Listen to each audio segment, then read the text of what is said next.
안녕하세요. 신혼 11개월 차의 30살 새댁입니다. 신랑하고 저는 동갑내기 커플이에요. 2년 긴 연애를 하는 동안도 싸움 한 번 없이 잘 지냈고 결혼하고 나니 연애할 때보다 훨씬 사이가 좋게 잘 지내요. 신랑은 저와 평생을 함께할 배우자, 가족, 그리고 저를 절대 배신하지 않을 친구 같은 사람이 돼주었어요. 제가 사연을 쓰면서도 다른 분들 사연을 많이 접해봤는데 다른 분들은 고부 갈등 때문에 정말 말 못할 스트레스를 받고 계신데 비해 저희 시부모님 또한 정말 존경받아 마땅할 정도로 그 인품이나 마음 씀씀이가 이루 말할 데 없고 저한테도 너무 잘해주시는 분들이세요. 모든 게 다 척척척 잘 돌아가는 것 같던 제 결혼 생활에도 문제가 하나 있었는데 그게 바로 신우였습니다. 신우는 아직 결혼을 하지 않았고 신랑보다 5살이 많아요. 요즘 시집 가는데 나이가 뭐가 중요하냐들 하지만 신랑의 표현을 빌리자면 우리 누나는 이제 시집 다 간 거나 마찬가지라고 표현할 정도입니다. 나이도 나이지만 그 나이 먹어서 모아놓은 돈도 없고 직장도 없어서 시부모님 밑에서 등골을 빼먹으면서 살고 있다고 하더라고요. 연애하는 동안에는 남편에게 위로 누나가 있다는 것쯤은 알았지만 사실 한 번도 남편의 누나를 만나게 될 일이 없었어요. 신우는 얼마 전까지 지방에서 혼자 살았었거든요. 신우가 취직 준비할 때 연애하는 사이도 아니고 좋아하던 남자가 있었는데 그 남자가 취직이 되면서 지방으로 내려가게 되었는데 그 남자 따라간다고 신우도 그 길로 같이 지방으로 내려갔다고 했어요. 그쪽에서 자취하면서 취직을 했다고 들었는데 신우가 학교도 좋은 곳을 나온 게 아니라서 신우가 따라간 남자처럼 좋은 기회를 얻어 취직을 하게 된 게 아니고 그냥 동네에서 영세한 중소기업 같은 데 들어가서 일을 했다고 합니다. 그러니까 신우가 거기서 버는 돈 가지고는 생활도 어렵다고 징징대는 바람에 지방에 내려가 취직까지 했으면서 시부모님이 신우가 사는 자취방 월세를 대신 내주고 계셨답니다. 그런데 혼자 사는데 허파에 바람이 들어가지고는 거기서도 아주 최고급 오피스텔에 들어가가지고 월세 부담이 엄청나셨다네요. 시부모님께서 그 돈을 감당을 못하시겠으니 그쪽에다가 아예 전세를 알아봐 주셨다고 하고요. 아무튼 그래도 덕분에 서울에 있었으면 취직도 안 하고 시부모님 등골이나 빨면서 살았을 신우가 취직도 하고 시부모님도 좋은 게 좋은 거라고 신우가 그쪽에서 기반 잡고 자리 잡고 살기를 바라셨답니다. 그런데 신우가 회사고 뭐고 다 포기하고 저희가 결혼식을 올리기 얼마 전에 전부 정리해버리고 서울로 다시 올라와 버린 거예요. 그래도 거기서 6년 가까이 살았으면 기반이 어느 정도 잡힌 거 아니냐. 신우가 돌아온 이유가 대체 뭐냐고 신랑에게 물어봤는데 사실 신랑도 신우 쪽 이야기만 들어서 자세히는 모르겠다 하더라고요. 신랑이 신우에게 들은 이야기는 신우가 그 남자한테 엄청나게 어장관리를 당해서 마음고생이 심했다. 모아놓은 돈도 다 뜯겼다는 식으로 들었다는데 사실 그 신우가 좋다고 따라다니던 남자가 신랑 학교 선배 타고 해서 어떻게 아는 사람이었다고 해요. 누나를 가지고 놀았다는 생각에 신랑도 눈이 뒤집혀서 어떻게 연락처를 알아내서 통화를 해봤다는데 그 남자 말은 신우랑은 무슨 일이 있던 것도 아니고 아무 사이도 아니었다는 말을 해왔다네요. 심지어 그 남자분은 그쪽으로 발령을 받아 내려간 뒤에 얼마 안 있어서 사귀던 사람과 결혼을 해서 현재는 애가 둘이라고요. 그러니 신랑도 신우 말을 하나도 믿을 수가 없던 거죠. 신랑이 자기 누나라서 조금 더 세게 말한 것일 수도 있지만 그 남자가 누나를 만났을 리가 없다고 둘 중에 한 명이 거짓말을 한다 치면 그건 우리 누나다 라고 확신을 하더라고요. 제가 혹시 모르지 않냐고까지 하니 그 남자가 미쳤다고 애도 둘이나 딸렸는데 우리 누나 어디를 봐서 그 위험을 감수하며까지 누나를 만났겠냐고 하더라고요. 누나가 어린 것도 아니고 예쁜 것도 아니고 돈이 많은 것도 아니고 직업이 좋은 것도 아닌데 어딜 봐서 그 사람이 가정을 걸고 도박을 하겠냐고요. 그러면 안 되는데 그 말에 저도 빵 터져버려서 아주 웃음 참느라 죽는 줄 알았어요. 아무튼 그래서 신우가 지방생활을 포기하고 서울로 다시 올라오기는 했는데 그때가 저희 결혼식을 앞둔 지도 얼마 되지 않은 시기였기 때문에 결혼식 당일날까지 제가 직접 신우를 만나는 일은 없었어요. 신부 대기실에서 신우를 처음 봤어요. 신랑이 표현한 것보다는 조금 더 흐릿한 인상의 평범한 첫 인상이었습니다. 그냥 그때도 평범하게 인사하고 결혼 축하한다고 한마디 해줬기에 그때는 신우가 신랑이 말한 것처럼 이상한 사람은 아닌 것 같다는 생각을 했어요. 왜 그 남매들이 항상 서로 그렇게 물어뜯을 것 같이 행동하면서 서로는 엄청 챙겨주잖아요. 제 남동생도 저한테 비슷하게 그러니 그냥 남매가 사이가 좋은가 보다 싶었고 신랑이 말한 것도 다 신우 걱정을 많이 하면서 말은 그렇게 하는 건 줄로만 알았어요. 시부모님 두 분도 엄청 좋으신 분들이니 당연히 신우도 좋은 사람일 거라고 생각을 했거든요. 제가 결혼하던 당시에 해외여행에서 돌아왔을 시 방역수칙이 조금 완화된 상태라서 신혼여행을 다녀오는 데는 큰 무리가 없었어요. 유럽 쪽은 이미 전부 다 개방돼 있던 상황이었고요.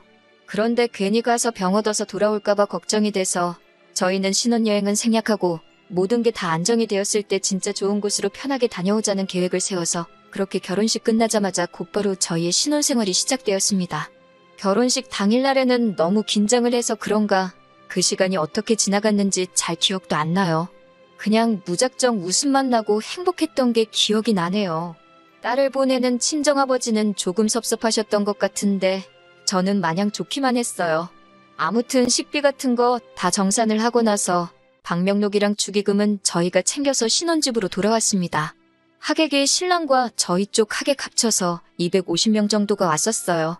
민감한 시기였음에도 불구하고 자리를 빛내주신 분들께 너무 감사했죠. 신랑 측 하객이 140명 정도로 더 많았는데 축의금은 양가 다 비슷하게 들어왔어요. 축의금이란 게 저는 그렇게 크리라고는 생각도 못했는데 여기저기서 받고 나니 그 금액이 엄청나더라고요. 방명록을 보면 저나 신랑 친구들, 그 외 직장 동료들을 제외하면 전부 다 양가 부모님들 하객이었습니다. 말이 축의금이지 사실 그 돈이 그동안 양가 부모님들이 여기저기 다 쓰셨기 때문에 돌아온 돈이잖아요? 친구들이나 직장 동료들한테 들어온 축의금의 비중이 그렇게 큰 것도 아니고 신랑이나 저랑 개인적으로 가까운 친구들은 다 따로 저희들한테 준 게 있어서 사실 그 돈들은 양가 부모님들의 돈이나 다름없는 돈이었어요. 그리고 일반적으로도 축의금은 양가 어른들께 드린다고 듣기도 했고요. 그래서 신랑과 상의하고 나서 축의금을 양가 부모님께 드리기로 결정했습니다. 신혼여행을 안 갔기 때문에 다음 날인 일요일 아침에 바로 신혼집에서 좀 더 멀리 떨어진 시댁으로 먼저 향했습니다. 돌아오는 길에는 친정에 들러서 친정에도 제 앞으로 들어온 축의금을 돌려드리고 올 계획이었습니다. 결혼식이 바로 어제였는데 좀 쉬다 오지 그러셨냐며 저희 걱정부터 해주시며 반겨주시니 정말 좋았어요. 무슨 일로 왔느냐고 물으시길래 바로 본론부터 말씀드렸네요. 그런데 시부모님께서는 그건 너희 결혼한다고 사람들이 이 어려운 상황에 먼 길까지 와주시며 축하해주신 돈이니 그 돈은 저희가 갖는 게 맞다고 하셨습니다. 저도 남편도 그렇지 않다고 여태껏 시부모님께서 하셨던 거 돌려받는 거나 마찬가지인 돈이라고 아무리 생각해봐도 다른 사람들처럼 이 돈은 시부모님께서 가져가시는 게 맞겠다 말씀드리니 한사코 그 돈을 거절을 하셨어요. 오히려 그 당시 상황에 결혼식 불참하신 분들이 계좌로 보내준 돈도 있다면서 안 그래도 그 돈도 저희한테 보내주시려고 할 참이셨답니다. 서로 그 돈을 가지고 마음이 불편하겠다며 주거니 받거니 하다가 결국엔 저희가 시부모님 뜻을 꺾지 못하고 가져오게 되었네요. 친정 부모님도 말할 것도 없이 같은 입장이셨습니다. 거기에 시댁 쪽에서도 받지 않으셨는데 어떻게 당신들도 그 돈을 받으시겠냐며 더더욱이 그 돈을 받지 않으시겠다는 입장이셨습니다. 당초 계획과는 다르게 오히려 시부모님과 친정부모님 개인 통장으로 들어온 돈까지 해서 돈이 더 늘어나서 돌아오게 되었어요.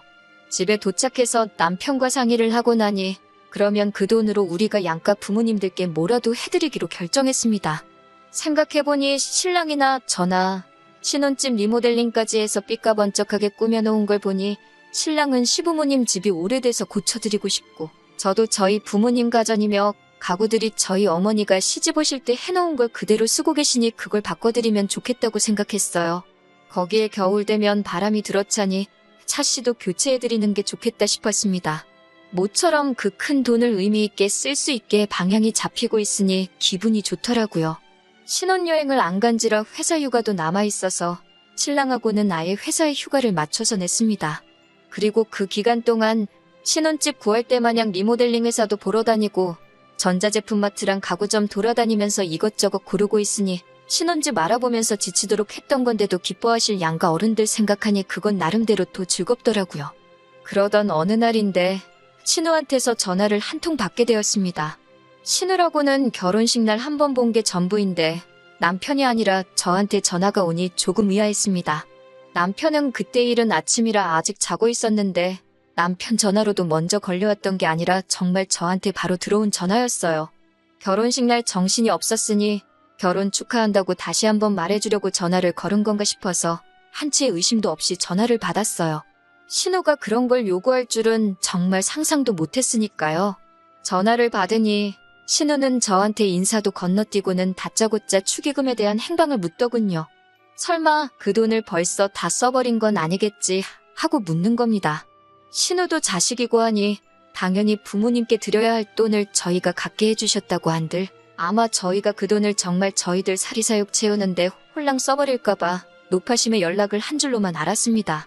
기본적으로 저와 남편이 준비하고 있는 건 시부모님께서 미리 알게 되시면 당연히 거절할 게 뻔하니 시부모님과 같이 살고 있는 신우에게 자초지종을 말해줄 수는 없어서 약간 애매모호하게 대답을 했어요.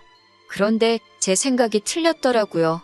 신우는 저희가 정말 저희들 사리사욕을 위해 쓰지 말라고 충고를 하려고 전화를 한 게 아니었고 오히려 시부모님 앞으로 들어온 축의금을 대뜸 자기한테 달라고 하는 거 아니겠습니까? 저는 솔직히 제가 잘못 들었거나 제가 잘못 이해한 게 아닌가 제 귀를 의심까지 하게 되었어요. 그 돈을 저희가 왜 드리냐고 물어보니 어차피 너네 그 돈은 부모님께 돌려드리려고 했던 돈 아니었냐고 하면서 시부모님이 거절을 하셨지만 만약에 그 돈을 받으셨다면 전부 자기한테 썼을 돈이었다 하는 겁니다. 그러니 암만 시부모님이 먼저 거절을 하셨더라도 저희도 그 돈이 필요 없다고 들고 왔던 거나 마찬가지니 그 돈이 자기 돈이나 마찬가지다. 그러니까 내 돈을 내놔라 하고 말하는 것이었어요. 이유는 말씀드리지 못하지만 그 돈은 저희가 사용하기로 한 게 있어서 드리지 못하겠다 말했습니다. 그때부터 신우는 완전히 얼굴에 철판을 깔고는 내 돈을 왜 니들이 마음대로 쓰냐는 겁니다. 그게 어떻게 신우 돈이 되냐고 물었더니 너도 소유권을 포기하려 했던 돈이고 우리 부모님도 그랬던 거 아니냐고 하면서 그런데 그중에는 신우 본인과 신랑을 어려서부터 알고 지내던 신우의 친구들이 낸 축의금도 포함이 되어 있으니 내 돈이기도 하다며 말도 안 되는 궤변을 늘어놓고 있는 거였어요. 전화로 계속 신우와 신랑이를 벌이고 있으니 남편이 잠결에 통화 내용을 들은 건지 잠에서 깨서 나오더군요. 전후 사정을 모르니 무슨 일이냐고 물어보는데 신우가 얼마나 크게 떠들던지 그 돈이 자기 돈이라고 우기고 있는 내용을 신랑이 다 듣고는 무슨 일인지 한 번에 딱 이해하더라고요. 제가 신우랑 이야기하는데 전화기를 딱 뺏어서는 그 돈을 누나가 왜 탐을 내냐고 누나 이러고 있는 거 부모님도 아시냐고 딱 한마디 하더군요.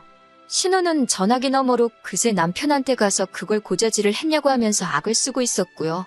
남편이 누나 이러는 거 부모님한테 전화를 드릴까 말까 이러고 있으니 저한테는 그 돈 내놓으라고 큰 소리를 펑펑 내더니 동생인 남편 앞에서는 찍소리도 못하고 전화를 끊었습니다.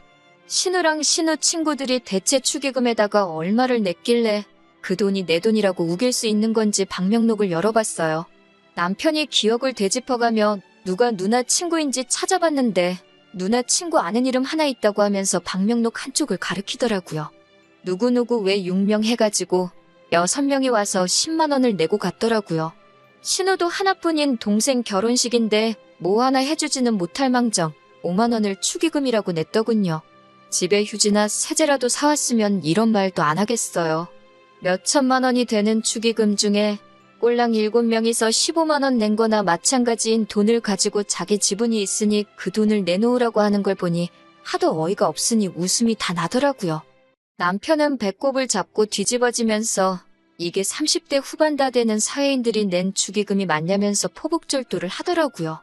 그러면서 남편이 웬만하면 그냥 넘어가 주려고 했는데 이걸 보니 안 되겠다고 하면서 시부모님한테 전화를 걸어서 방금 있던 일을 속속들이 다 이야기해줬습니다. 시부모님 입장에서도 신우가 아픈 손가락이기는 할 텐데 제게 한 짓이 상식선에서 생각해봐도 이해도 용서도 되지 않는 일이라서 그런지 그렇게 인자하신 시부모님도 화를 내실 줄 안다는 걸 보여주시더라고요. 2번 다시 똑같은 짓은 하지 못하게 일부러 저희를 시댁까지 부르셔가지고는 저희가 보는 앞에서 신우를 아주 쥐잡듯이 탈탈 털으셨습니다.